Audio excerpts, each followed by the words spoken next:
Hello and welcome to Old South Presbyterian Church in Newburyport, Massachusetts. My name is Deborah Owen. I'm an elder here at Old South as well as the music director. And I'm here with Jerry Mullins, who is the head of our volunteer tours. And we're here, Jerry's going to give us a tour of Old South. I'm really excited about it. Jerry, what can you tell us about George Whitefield and his association with Old South? Well, the Old South has been inseparably linked to George Whitefield. He first came to Newburyport in September 30th, 1740, and he died exactly 30 years later, in September 30th, 1770. In addition, he had wished that if he had passed away on this side of the Atlantic, to be buried under the pulpit quite famously here, and God assuredly made sure it happened in that he passed away just 3 doors down from here. And then, of course, he was then buried under the pulpit. Okay. Well, what can you tell us about his first visit here to Newburyport? Well, he was already known as a famous London preacher, so that when he arrived here in a snow flurry, he had first preached at the First Religious Society of Newburyport, which had its present building in Market Square. And the Reverend Lowell said, "Come on in, London preacher," and he came in, and he had a powerful preaching sermon in which 143 people came to Christ that day. Wow. Then, of course, he's going from church to church, community to community. So he went to the First Parish Church, which is the church that was established by the first settlers. And so he went in there. There were 2 ministers there, Reverend Christopher Toppin and Reverend John Tucker.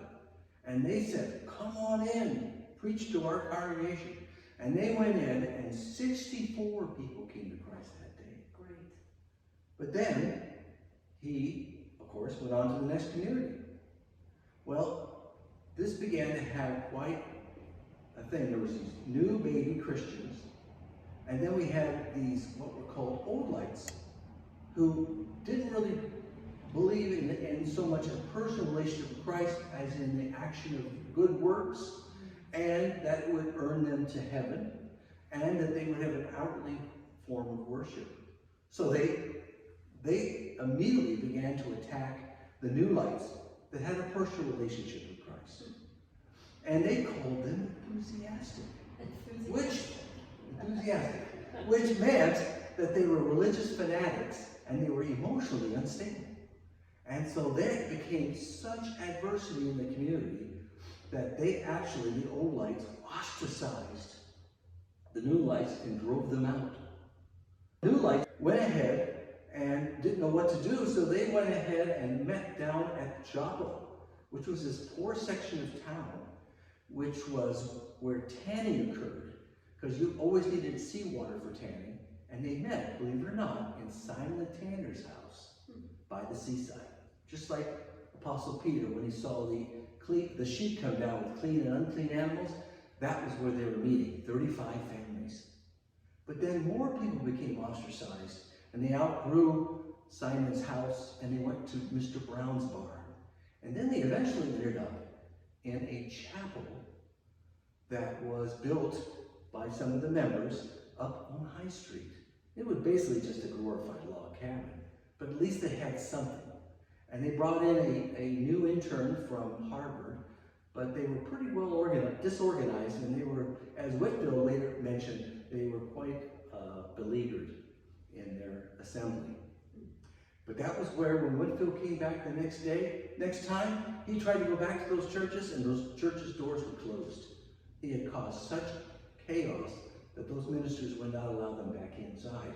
In fact, they got so angry that Christopher Toppins, the minister over at First Parish, attached a whip to his belt.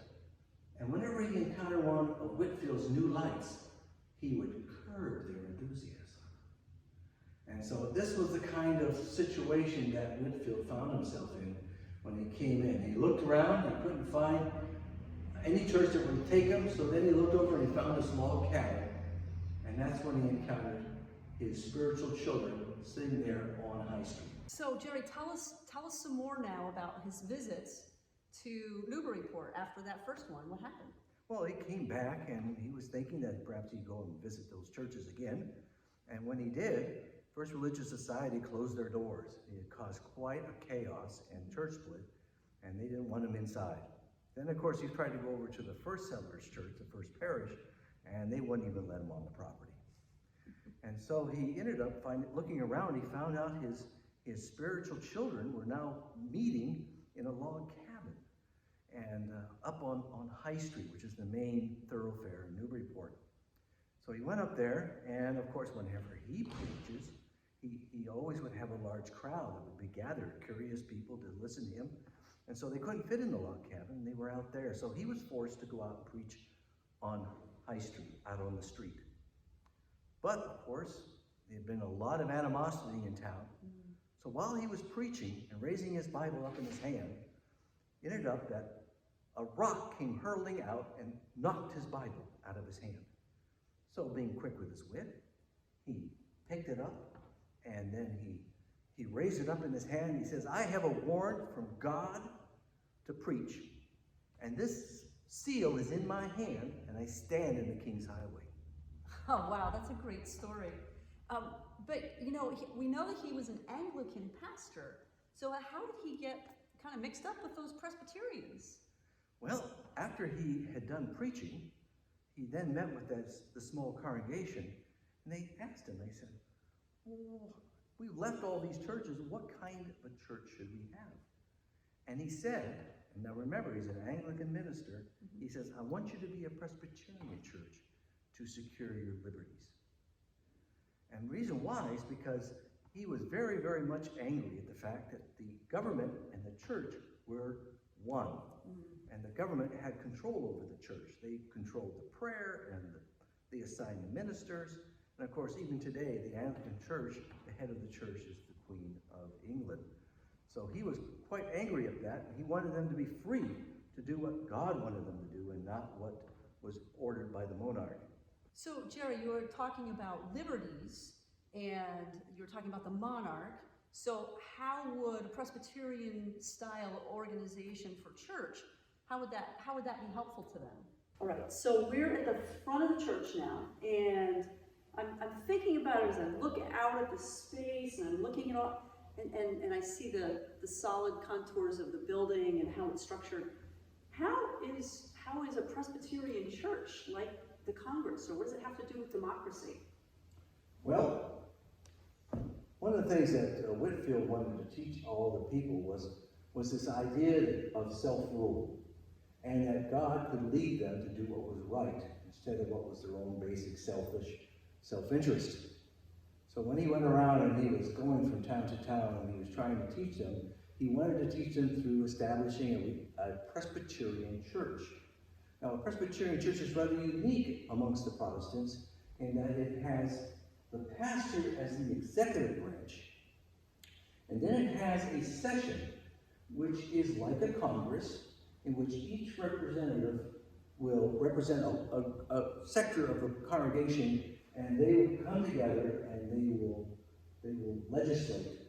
So they're the legislative branch. So whenever he was going up and down the Eastern Seaboard, and he was establishing his Presbyterian churches, he was actually teaching them the concept of a republic.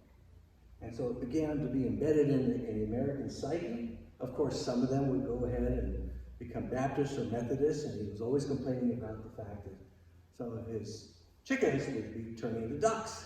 But the basic underlying concept was being embedded in the society, so that when the American Revolution actually occurred, then the idea of a republic was well established from Georgia all the way to Maine. So as if the people who were sitting in the congregation were then represented by the session, and then who worked with the pastor, who was kind of like the executive branch. Exactly. That's great. Okay. That makes more sense. And so he was actually trying to teach them the concept of a republic. He firmly believed that redeemed people would not be of self-interest, but would care about others, and therefore a republic would actually work. And this is because he was reflecting from John Locke, who was a contemporary of his time. Okay. So about democracy being applied to the freedom of religion. Now, in England, they called the American Revolution the Presbyterian Revolution because it reflected the idea of a republic. So let's jump ahead just a little bit now, Jerry, and how did this church building come to be? Well, per the request of Whitefield, they organized as a Presbyterian church in 1746. And then they called Jonathan Parsons, who Whitefield had recommended, and then they went and took that log cabin, took it apart, took some lumber from other members' properties, and they brought it all together down here to 29 King Street, which of course is today Federal Street, and they assembled this entire building. And they built this building specifically so that whenever Whitefield would come, he would have at least 2,000 seating for them available. 2,000 people in this building? At that time, yes. Wow, that's a lot. That's a lot, right? Okay. So this is interesting. You're talking about him teaching people about a republic. Now, were there other people in the colonies who were talking about a republic at the same time? Yes, they were, but they were greatly influenced by Whitefield. In fact, the founding fathers looked back to him because after he had established all these churches, it began to influence throughout the entire society about the idea of self-rule. Okay. When the American Revolution came, and of course he died in 1770, before the American Revolution, but by that time, the idea of a republic was so firmly mounted that when they went out to battle against the British, they would have a battle cry of no king but King Jesus. And though he has been forgotten, Whitefield, largely, all the founding fathers look back to him. In fact, let me read some quotes that people have forgotten about the fact that they all look back to Whitefield as an inspiration for the revolution. Okay. John Adams from Boston. I know a philosopher or theologian or moralist, ancient or modern, more profound, more infallible than Whitefield. George Washington said, upon his lips, the gospel appears even to the coarsest of men, as sweet and as true as in fact it is. And he was talking about Whitefield then, huh? Talking about Whitefield. Okay.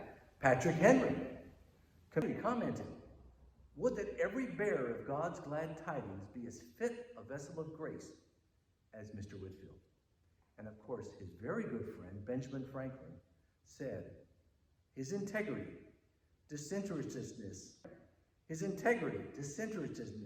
and indefatigable zeal in pronouncing every good work I have never seen equaled and shall never see excelled.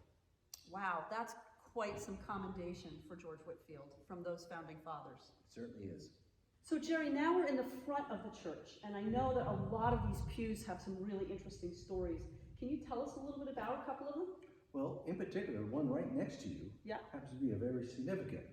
Its number is 76, and over here is the traditional place where all the different pastors' families would be sitting during the services.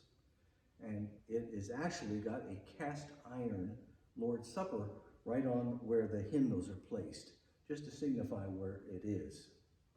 And I know that there are, and we'll show, I'm sure we'll be able to see this in the video in a moment, but there are a lot of, all the pastors' names and their years and everything are up there except for the current pastor. Exactly. Yes. Okay, so we've moved over to the other side, on the same side of the sanctuary here. And this pew has an odd shape. Can you tell us a bit about that? Well, the reason why is because it was the deacon's pew. And another name for the deacons back in those days was the tithing men, because they were in charge of the tithing. And what's so significant about this odd-shaped one is that these deacons were busy people. They were often charged with going with a coal scuttle up and down to give coal into people's feet, where they would have a stove right around their feet because these churches were not insulated. They would have a couple others that would stand in the back who had an idea of just keeping an eye on the church, making sure everybody was awake. But during the 19th century, when things began to settle down, they had the Abraham Lincoln top hat. And it was very common. And so if you look down, and we'll have a picture of it, is little holes there where they would put the hat. Now, we used to have these holes all over the sanctuary, But because children like to go and pop their heads underneath there, we sealed them all up. But here's one we've left open for anybody to see. All right, so Jerry, now we're halfway down the aisle. Why are we stopping in this spot? Well, the reason why is because we have to be effective in this tour, is you have to understand and put your mind back in those days. The services were often 3 hours long. Wow. And they really took it very seriously. They expected the minister to at least preach for 2 hours. Now, up on that pastor's listing that you see, John Murray, he was the pastor after Jonathan Parsons, and he was the pastor during the American Revolution. The entire church got furious with him when he only preached once for an hour and a half. So they expected a 2-hour sermon on a normal basis. Wow. Now here you are in a service where you're 3 hours long. And so I come from the Ozarks, where they have the Chew and Good Old Boys and Country Boys, but they would never, ever do it in church. Right down here, we have a cuspidor. That is a fancy name, a Portuguese name for to spew of a spittoon. And these spittoons were actually all over the sanctuary. We've gathered them up, and most of them are up in the archive room. But they're actually, we leave this one out for everybody to look at. So right in the middle of the service, you might hear somebody spitting right in the service. And that's, you just have to understand their hygiene was a little bit different back in those days. Now over here, when we do a tour, we usually ask for somebody, the largest person in the group, usually a big bustling man, to jump up and down at this exact spot right here. Now the reason why is because one of the most humorous parts of our tour is that when many pastors come here, they're very enthused. They want to come here and they say, wow, this is Whitfield's church. They come running down the aisle, they go up into the pulpit, they get up there, they raise their Bible up and say, I'm preaching where Whitefield preached. But when Whitefield had passed away, he had asked to be buried under the pulpit. The pulpit was actually right between these two rectangles. And so that was where the crypt is located, directly below us. Now, when they moved the church and improved the church in 1829, they then moved the pulpit over to there. And so he had never preached there, and he had preached here. And so we had been in the archive room, and we looked around, and all of a sudden, a piece of paper fell out of one of the books. And it was done, a drawing of this original crypt by a Boston Globe reporter. And it shows that the trapdoor right here actually goes down directly into this original crypt. So now we know what it looks like. Wow. And they moved the entire sanctuary from facing this direction to facing that direction. Exactly. That's amazing. Totally changed. And it must have taken a lot to get the people in the congregation to agree to do that. Well, they wanted to basically add a vestibule. One of the things about this church, as I said before, it was not insulated. And the original church, the back door went directly outside. And so that's when they added the vestibule, so that it wouldn't be so cold when somebody came in late for church. Was there some way for them to keep warm during the services? Yes, there was. And we'll show you that in just a moment. Okay, great. All right, so tell me a little bit more about how they kept warm, please. Well, a lot of churches around the country are used to having regular pews. But in New England, they very commonly had these boxes. And when this church was originally built, the boxes were very much higher. And in 1829, they lowered them down because they had some form of alternate heat. But that was what they would do, is they would put it way up high. They would close the door here. They would then take and have these stools to keep their feet off the ground. And then they would take a flat stove and they would put it between their feet. And then they would have those deacons or tithing men come by and put coal or wood in there to burn. And so then they would take blankets and coats and put them over top of the box. And so right there in the middle of the winter, when they were getting ready to go do those 3-hour services, they would just pop their heads up above the coats and say, "All right, minister, do your worst." And they'd be all toasty and comfortable inside these pew backs. Now later on, as the 19th century began to progress, they then switched to big pot-belly stoves that were in these curios or indentations over here. And then they would have these ugly pipes that would run up and then run past and into the ceiling up here. And therefore they were able to keep warm during the 19th century. And thankfully, of course, we no longer have those, and we have central heating. So Jerry, another thing I've noticed about the pew boxes here in the church is they all have numbers. Can you tell us about that? Well, if you go around, you'll see all these numbering systems. What it is that every year, the church would have an auction, and they would auction off all the pew boxes all around the auditorium.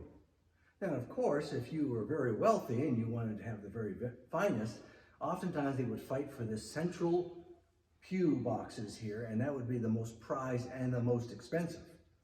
And then the other people would try to go and have these other pew boxes as best they could. And then, of course, the poor people would get the nosebleed seats.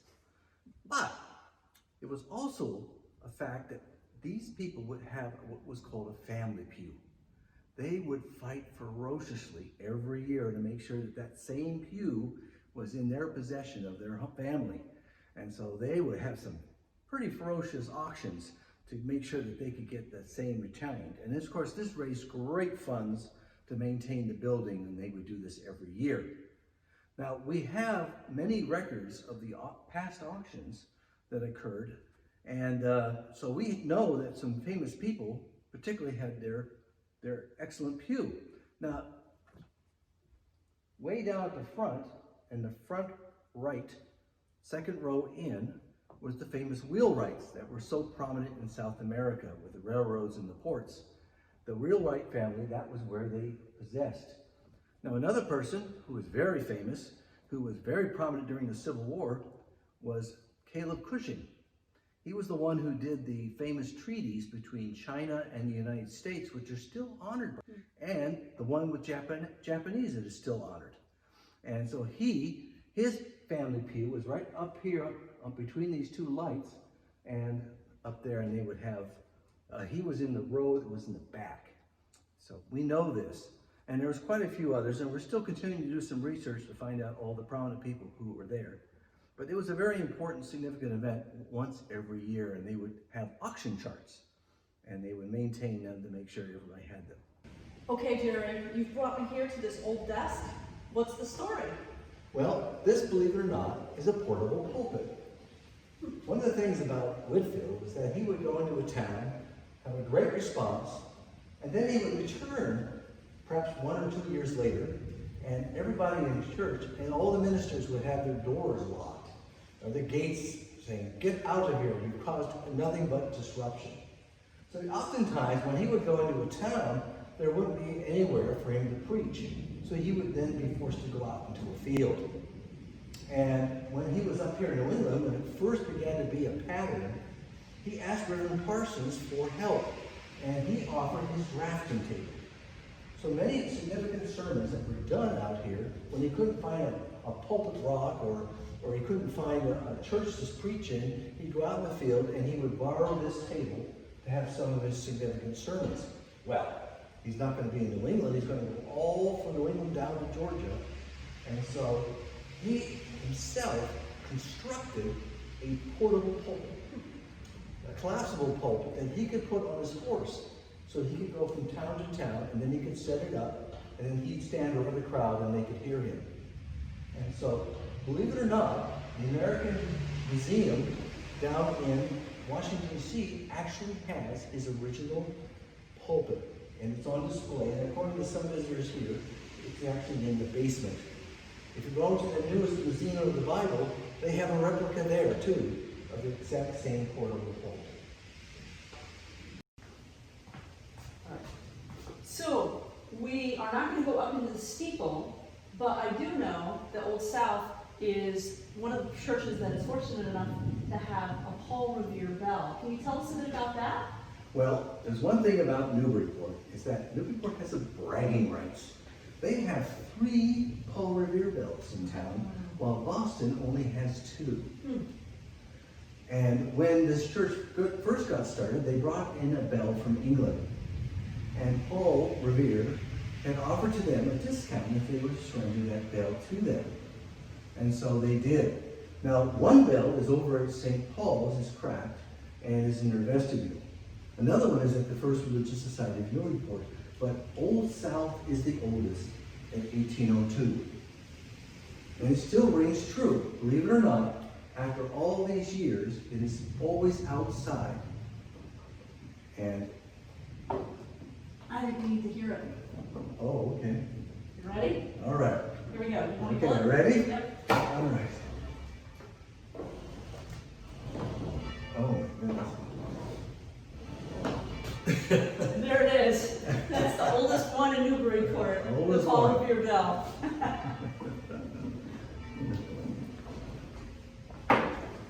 So Whitefield knew that he wasn't going to live forever, and so he actually wrote his own funeral hymn, which is right down here. Wow. And he laid it all out, and it ended up being that when it was done during the service here, it was also done by John Wesley when he conducted his funeral service over in Europe.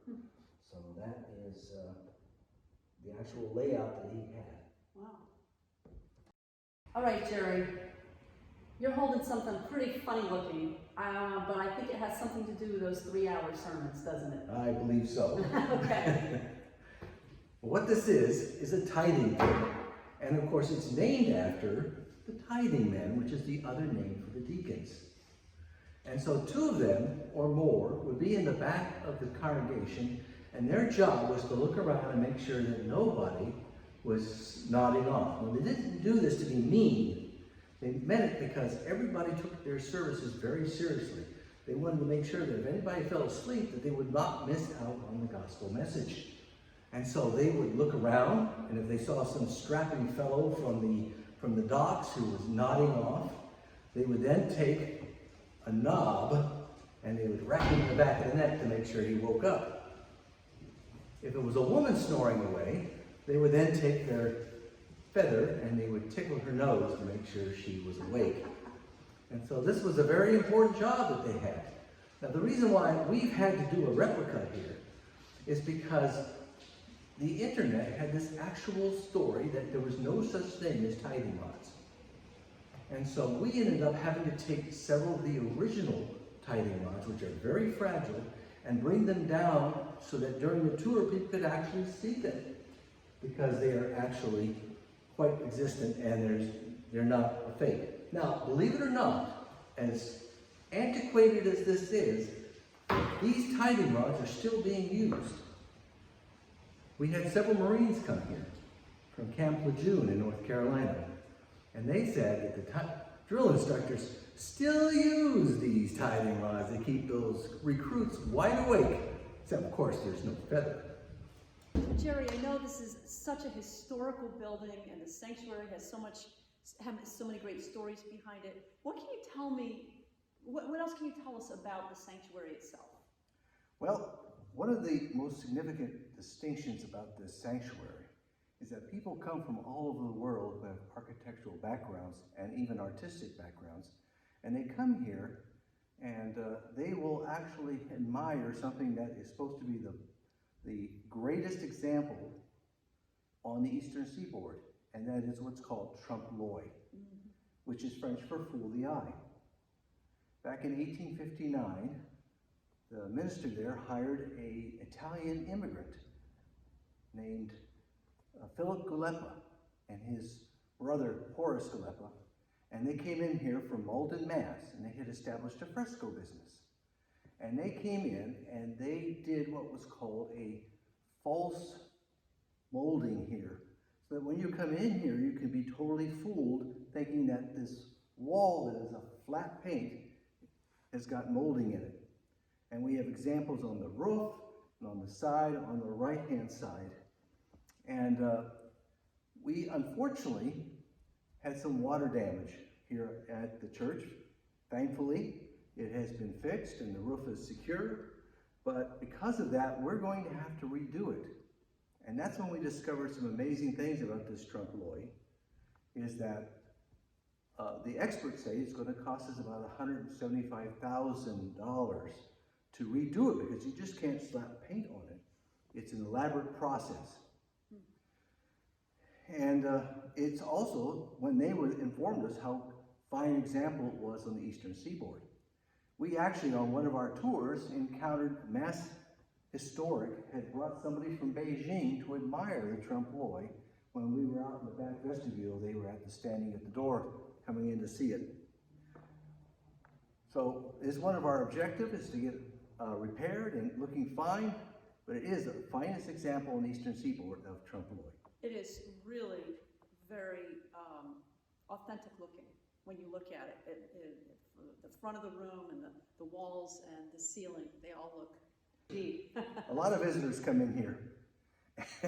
And the first thing they see, being a Presbyterian church, is they look up at the pulpit, and it looks like there's a baptistry font in the back, just like you would see in a Baptist church. Right. And so many people, it took a while, but then after a couple Sundays, they'll look and say, wait a minute, there's nothing here but a flat paint, and there's nothing behind. But it fools many, many people who come in here. Okay. Jerry, I am music director here at Old South Church, but I'm not a keyboard player. I sing, I play violin, direct choir. But I know that this organ has quite a great history. I'd love for you to share with people what that history is, because this is a unique instrument. I think this organ, as is part of our tour, is really, has to be stressed, is a real blessing to this church. I have heard organs at large churches, and I've heard them on the radio, and they're tinny compared to the magnificence of our organ that's above us. So we deeply appreciate it. It brings great glory to the Lord every service. And so it's good to know about this organ. It was actually replacing an earlier organ that was here. There's actually 3 organs total. They had a very simple one earlier. Then they had one that was made in Newburyport, and it is still today down in Ipswich at a church there. Newburyport organs tended to have an offset pedal, which made it very difficult for them to be played. So eventually they replaced that organ and moved that other one, of course, down to Ipswich. And then they went and purchased this E.G.G. Hook organ in 1866. And they paid, and just imagine, this is $3,800 they made. And it was, that's a lot of money in today's dollars. But it was well worth it, because the magnificence of the sound is such. And this thing also has an extra special feature called thunder pedals, which we'll see in just a moment. But E.G.G. Hook was a Boston company that was established in 1827. And then they unfortunately went out of business in 1935 due to the Great Depression. It was just brought them down. But before that, they had made over 2,614 organs. Wow. And most of the organs were designed for symphony or concert halls. And so this was one that was they had already made many, many before, and they were well established in Boston. But after that, after they had made all these organs, they had, of course, gone out of business. So how do we keep this thing maintained?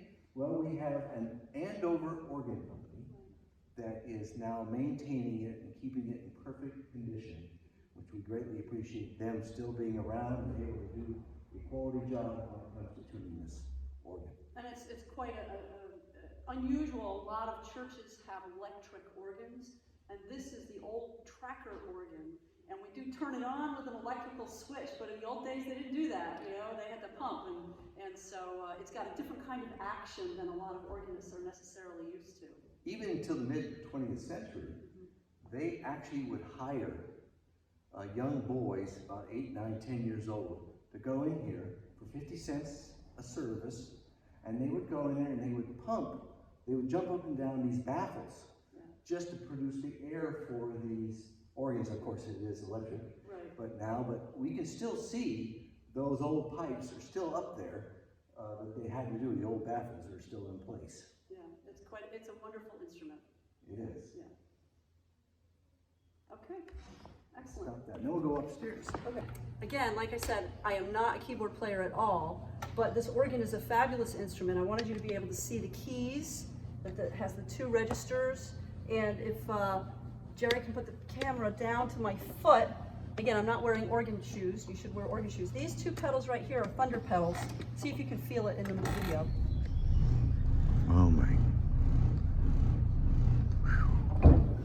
It's supposed to feel like thunder. There you go. Wow. That is amazing. Thank you. Yep. As a music director, I'm really excited to share that our organist, Yaron Kang, is going to play just a little bit of the organ. It's a recording from a recent recital that she and I did together. So let's hear the organ. This is a real treat because usually on a tour, when people come in here in the middle of the week, they can't enjoy this kind of beautiful sound. So here it is.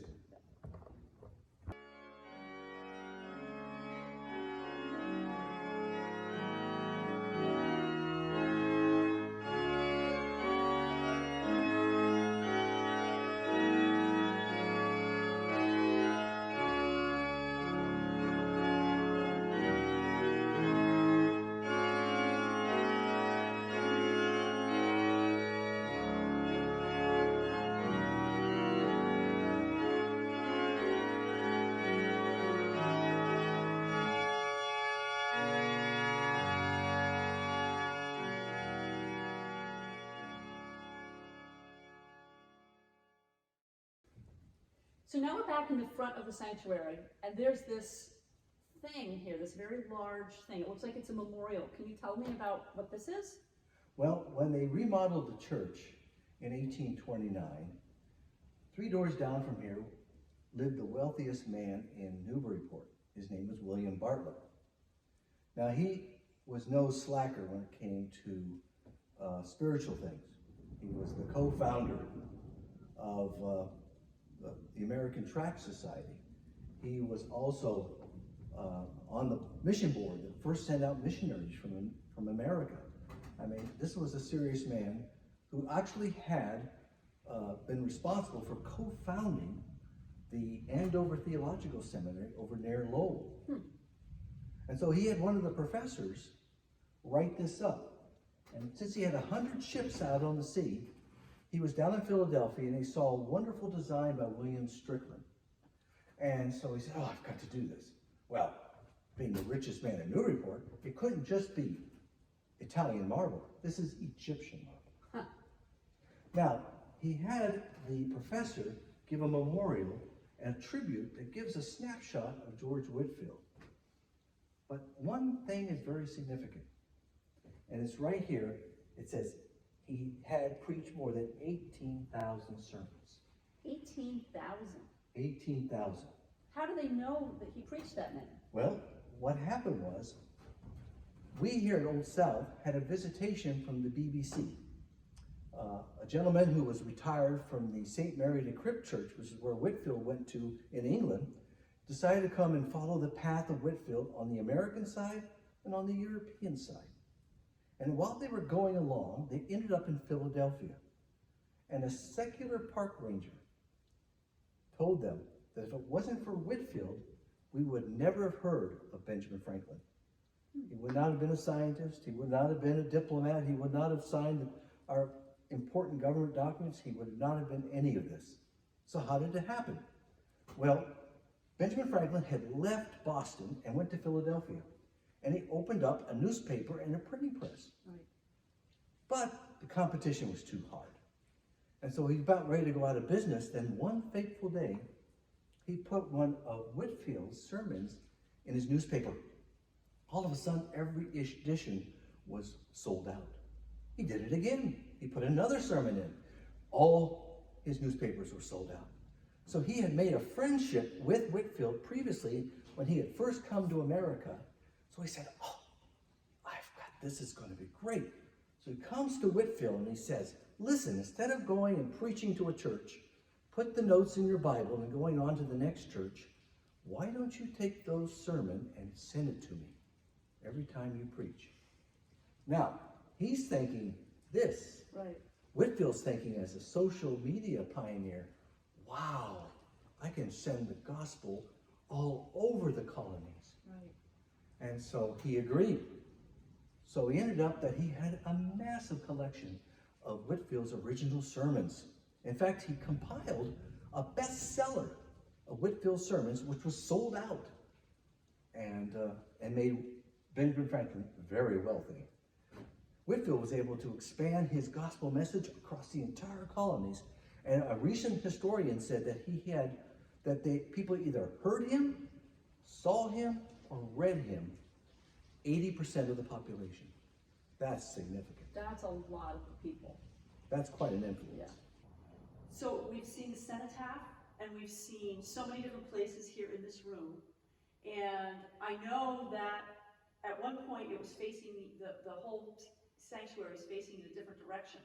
When it was facing this other direction, Jerry, were there any people who came and who saw the original crypt where it was over there?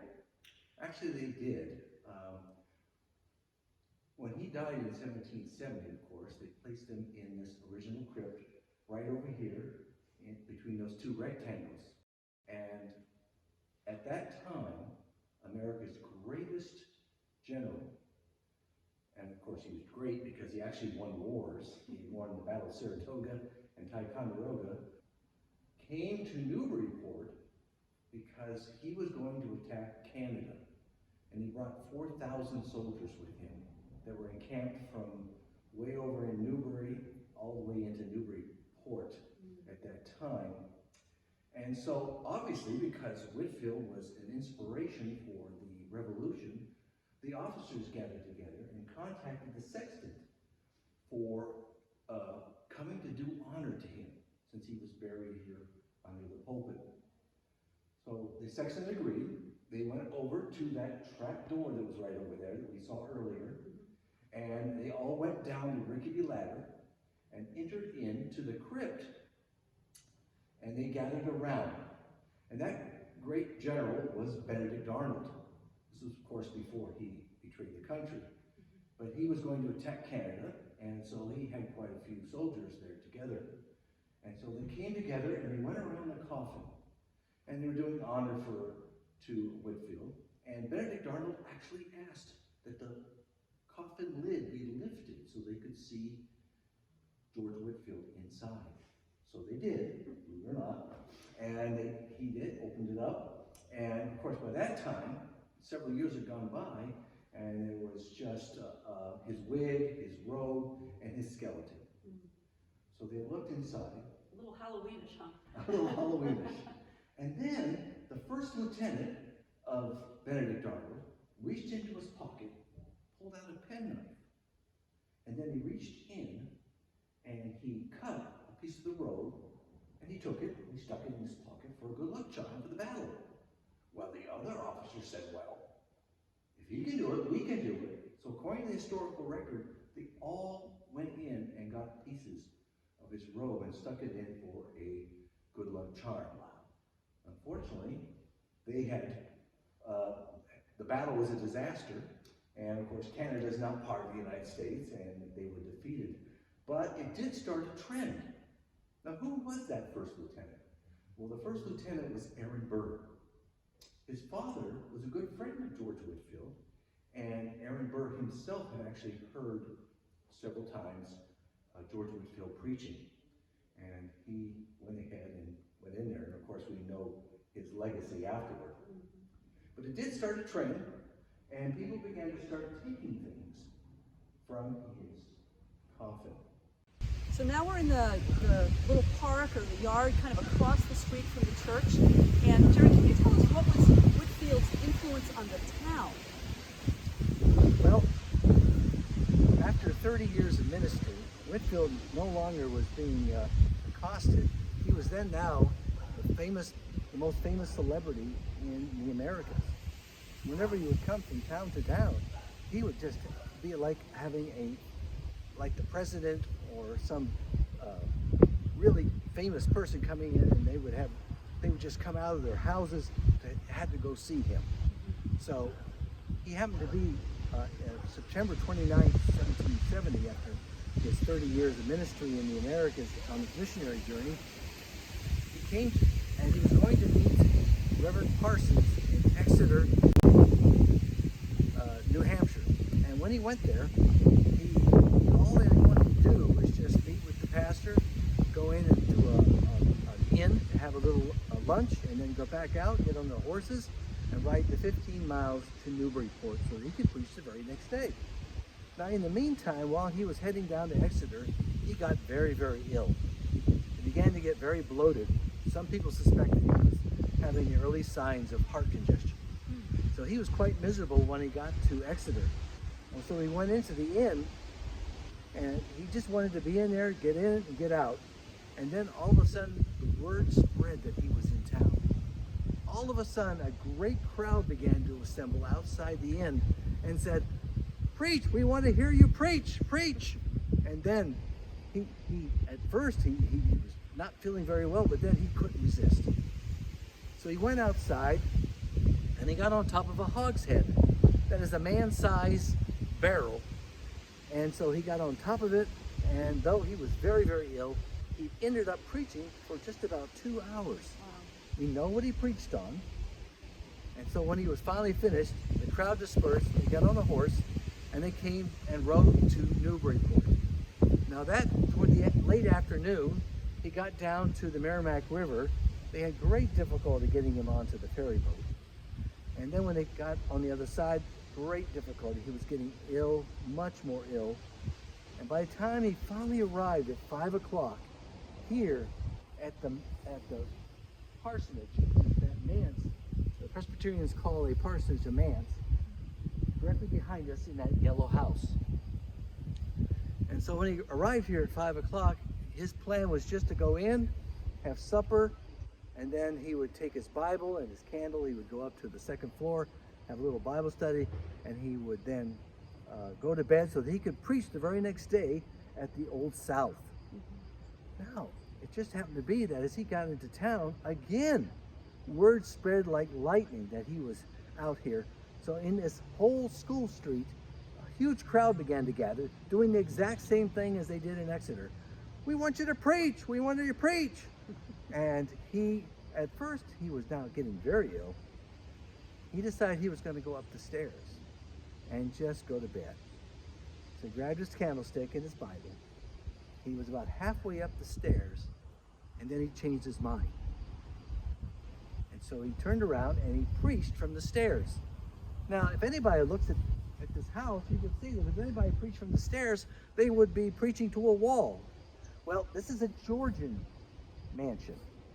And the way a Georgian mansion is, the stairs goes up about halfway to the second landing, then has a flat area that goes out to the window, and then it continues on to the second floor. So what he had done was, he had gone up halfway up, couldn't resist the preaching, and he turned around and he went to that window that was right up there. Now he opened the window, he put the candlestick on the sill, and he told the crowd, he said, "Listen, I'm going to light this candle, and then I'm going to preach, and then when it goes to the base, you go home and I'll go to bed." And the crowd, of course, roared, "Yes, please." And so he went ahead and preached. Now, we don't know to this day what he preached on, but he continued on, and believe me or not, I've seen candles go down in a backyard barbecue, and it takes forever. Yeah. So we never really knew until we went to the archives and found out that he had preached for about 2 hours. Here he is going to die that night, and yet he went ahead and had the strength and the power of the Spirit to do that. So after they had dispersed, he went into his bedroom. He began to have some difficulty breathing. He opened up the windows up there on the upper left-hand corner. He would go up there, he'd gasp, he would sit back down, read a Bible. Then all of a sudden he couldn't breathe, and he'd get back up and he tried to open those windows and just kept trying to get air. Well, about 2 o'clock in the morning, he began to realize he was going to die. And so he ended up saying one of his famous quotes, "I'd rather burn out than rust out." Well, it kept getting worse. And about 4 o'clock, his companion and the pastor rubbed his arms and legs to try to revive him, but it didn't do any good. And at 6 o'clock in the morning, he passed away. And of course, Reverend Parsons was like, wow. The very next day, we're going to be going in there and telling this huge crowd in there that he had passed away that night. Now, we at Old South actually have a thing that we do at the end of September, which is called Old Fashioned Sunday. And we have a minister who's dressed up as Whitefield preach one of his famous sermons. Well, if the preacher ends up going and preaching on the 30th, of course we can't have that because Reverend Whitefield has passed away, so we'll have somebody dressed up as Reverend Parsons. Well, it's amazing. That's an amazing story about how he lived his last day, and it's such a shame that he died actually relatively soon. He wasn't all that old, was he? No, he was 56 years old. Yeah. He literally did burn out, and long before he had a chance to go on in his ministry, but he was like a bright fire that just went and just blazed across America and also in Europe. Yeah. Now, on Tuesday, they actually had the funeral. And they came and they had 6,000. Now, the congregation building is supposed to only carry 2,000. According to the historical record, they had 6,000 people crammed in that building, and that the procession for the funeral was 1 mile long. And they also said that ship captains had cannons had fired and out in the harbor, and it was just amazing. Now, the significant thing was he actually had a slave girl who then quoted a poem because he had been so diligent in going after the African Americans and making sure that they were treated well by their slave owners, and also that they had value in their souls. And so the African American people actually loved him and valued him, and so it was a great honor at his funeral when that happened. All right, we're at the crypt, and every year there are at least 1,000 people who come to Old South because they want to see Whitefield's last resting place. So what can you tell us about this place? Well, of course, it had to be moved underneath the pulpit. Mm-hmm. So the pulpit is directly above that crypt at this very moment. Okay. And they moved him from the old original crypt and put him here, and it's a 7 foot by 7 foot in its measurement. Now, when it was originally put in, as you can see, there's a gray slate there now, but it was wide open for most of the 18th and 19th and even earliest 20th century. And what would happen was Reverend Jonathan Parsons, the first minister, had passed away, and being a good friend of Whitefield, was placed on the left side. On the right side was Joseph Prince. He was a blind evangelist during the Great Awakening, and he was placed, being a good friend of Whitefield, on the right-hand side. And then Whitefield was placed in a coffin on top, but very, very close to the lip of the crypt here. Unfortunately, people would, when the sexton wasn't looking, would reach in and grab a few things out of his thing as mementos. It might gross us out now, but it just happened to be something they would do. And so it tended to be that they would take things, either a lock of hair from his wig or from his robe, but even his bones.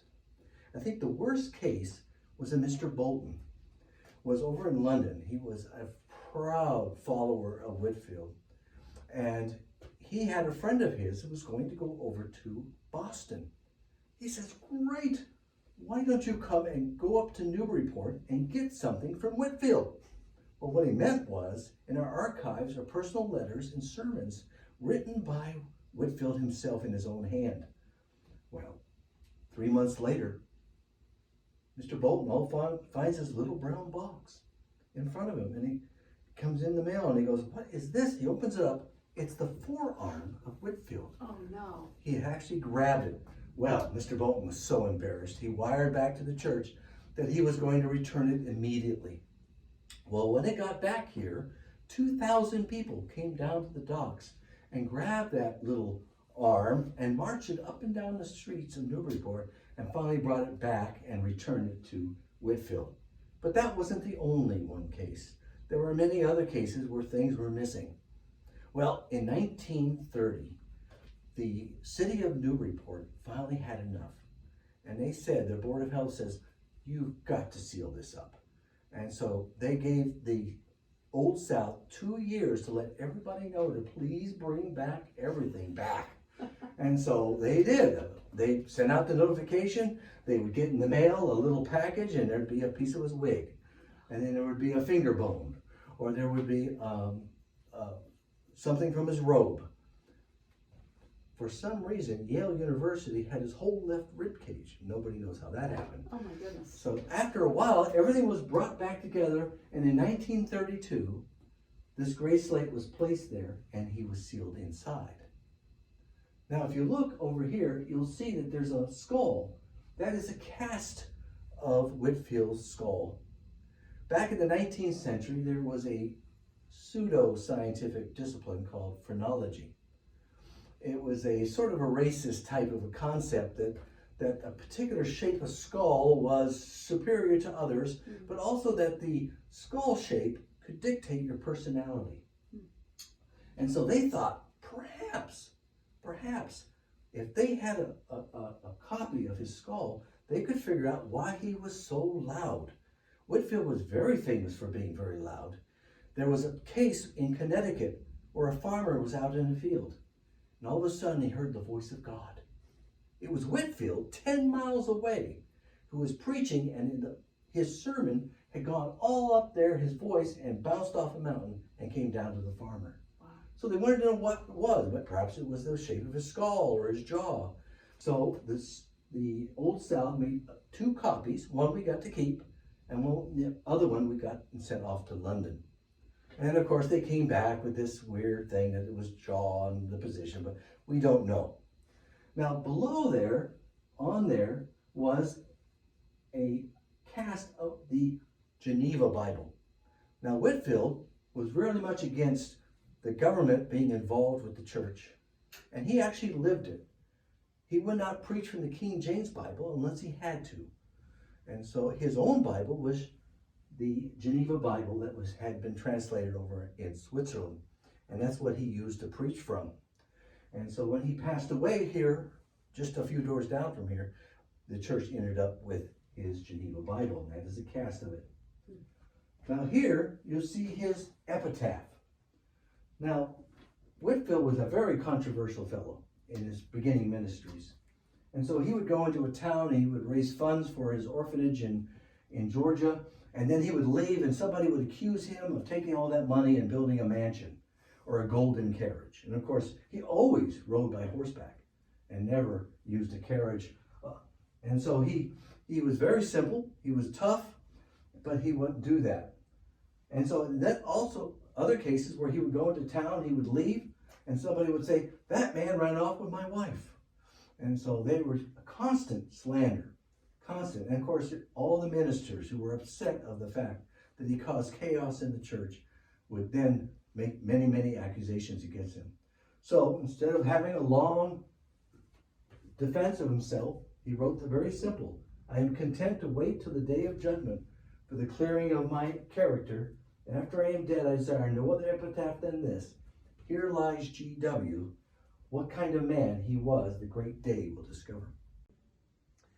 All right, so here we are in the current pulpit area right now, and at this point, Jerry, what should people really think about? What's the big takeaway for George Whitefield? Well, because he was so long ago, many people think that he was irrelevant. But he actually was highly responsible for many of the concepts of the Great Awakening.